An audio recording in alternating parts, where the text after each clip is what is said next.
Bonjour, je m'appelle Christophe Thibierge et je suis professeur de finance. Le titre de mon intervention, c'est « Comment s'enrichir paresseusement ». J'insiste beaucoup sur le paresseusement. Le but, ça n'est pas de changer de travail, de devenir entrepreneur ou de vous lancer dans des activités peut-être lucratives mais forcément risquées. Le but est beaucoup plus de rester salarié, d'appliquer les 10 conseils que je vais vous donner et finalement de commencer à gérer vos finances personnelles.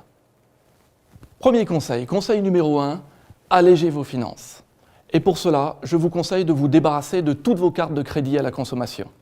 Je ne parle pas des cartes de débit, de paiement, votre carte Visa qui vous sert à réaliser vos achats. Je vous parle de cartes de crédit qui vous permettent de réaliser des achats dans les grands magasins ou dans la grande consommation. En effet, ces cartes vous font peser des taux d'intérêt de 16 à 18%. Et donc, vous devez absolument vous désendetter de ce type de crédit à la consommation. Profitez-en aussi pour vous faire mensualiser sur la majorité des factures que vous avez. Ça n'est pas un très bon conseil financier, parce que vous faire mensualiser, ça veut dire être débité plus tôt. Mais ça évite tous les oublis, toute la paperasserie, et ça vous permet de fluidifier la gestion de votre budget. Conseil numéro 2, faites vos comptes. Donc, faites ce que je dis, ne faites pas ce que je fais, faites vos comptes tous les mois. Identifiez les dépenses les plus récurrentes, les dépenses les plus lourdes.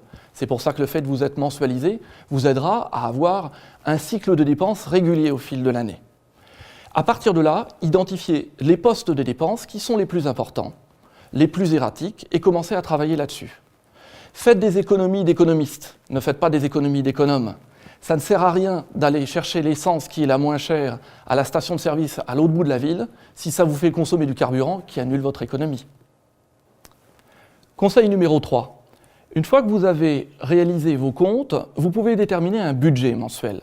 Et dans ce budget mensuel, je vous conseille de déterminer votre capacité d'épargne, c'est-à-dire la somme que vous pouvez mettre de côté tous les mois, et j'insiste, tous les mois, de telle sorte que vous puissiez la placer sans forcément que ça impacte sur votre confort de vie. Normalement, le fait d'avoir fait vos comptes vous aidera à déterminer cette somme. À partir de là, c'est la régularité qui compte.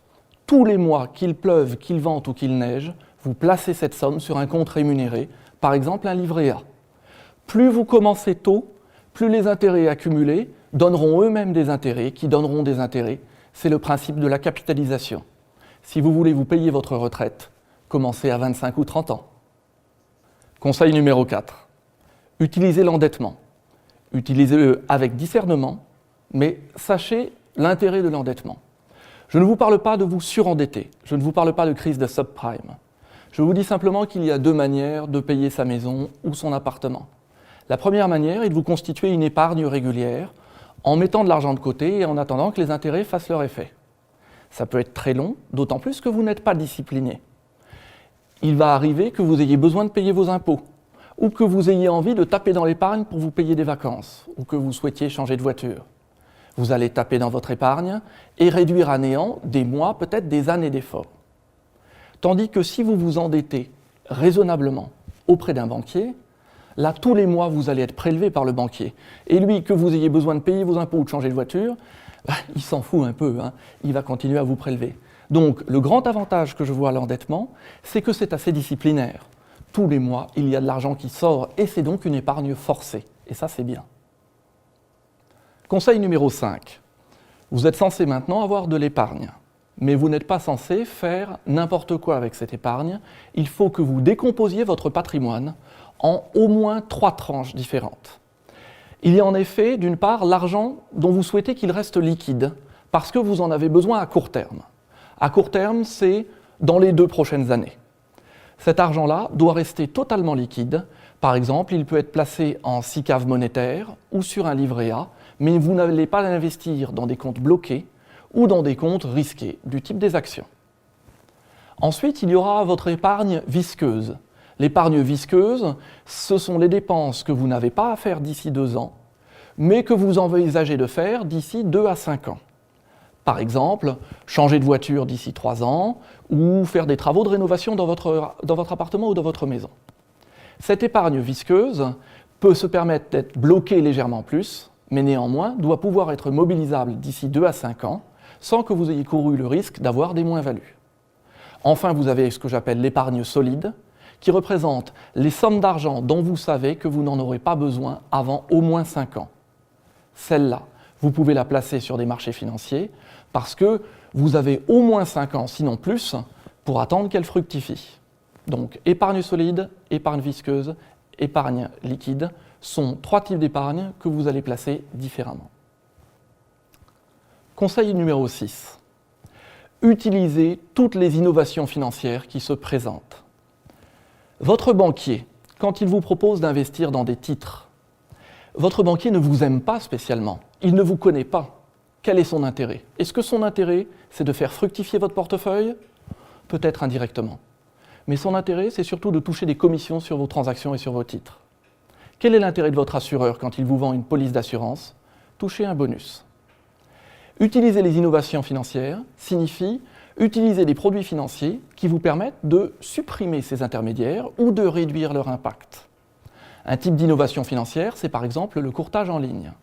Si vous souhaitez investir en bourse, en étant bien conscient des risques que ça représente et en étant bien informé, je vous conseille de passer plutôt par le courtage en ligne qui réduit vos commissions et qui vous laisse toute latitude de choix, plutôt que de faire confiance à un gestionnaire de patrimoine dont vous ne serez jamais sûr que ses intérêts sont alignés sur vos intérêts. Un autre exemple d'innovation financière est d'investir dans des trackers. Les trackers sont des parts de portefeuille diversifiées qui représentent pour vous le portefeuille le plus diversifié qui soit, sans intervention humaine et avec des frais de transaction extrêmement réduits. Soyez à l'affût de toutes les innovations financières qui vous permettront de réduire vos coûts de transaction et réduire les commissions que vous devrez payer. En effet, la performance finale, c'est d'une part la hausse d'une action ou d'un portefeuille boursier, mais d'autre part les coûts et les dépenses que vous avez aussi supportés pour gérer ce portefeuille. Gardez bien ça en mémoire. Conseil numéro 7. Tenez toujours compte de l'impôt. Tenez compte de l'impôt puisqu'il y a plusieurs niches fiscales, il y a plusieurs avantages fiscaux qui sont réservés aux investisseurs. Dans l'investissement locatif, vous pouvez profiter de la déductibilité de votre coût d'achat ou de la déductibilité des intérêts. Dans l'investissement boursier, vous pouvez recourir à des contrats d'assurance vie ou bien à des plans d'épargne en actions. L'allègement fiscal représente un allègement de coûts non négligeable. Maintenant, faites attention. Ne vous lancez pas dans une stratégie uniquement pour des motifs fiscaux. Gardez simplement en considération que les coûts fiscaux représentent des coûts de transaction qui vont amputer votre performance. Soyez donc à l'affût des différentes niches fiscales et intégrez-les dans votre stratégie de placement. Conseil numéro 8. À partir de ce conseil, nous quittons la finance pure parce que s'enrichir, ça n'est pas que s'enrichir financièrement. Mon conseil numéro 8, c'est d'avoir une approche globale en tenant compte des synergies, une approche holistique. 4 exemples. Le premier exemple, envisagez de prendre les transports en commun. Prendre les transports en commun est moins coûteux pour vous financièrement, c'est aussi moins polluant pour toute la société. Calculez le coût annuel de fonctionnement de votre voiture, notamment dans vos trajets domicile-travail, et comparez ça au coût de transport dans des transports en commun. Vous verrez une différence non négligeable. Deuxième exemple. Soyez attentif à votre facture de chauffage et faites régler votre chaudière.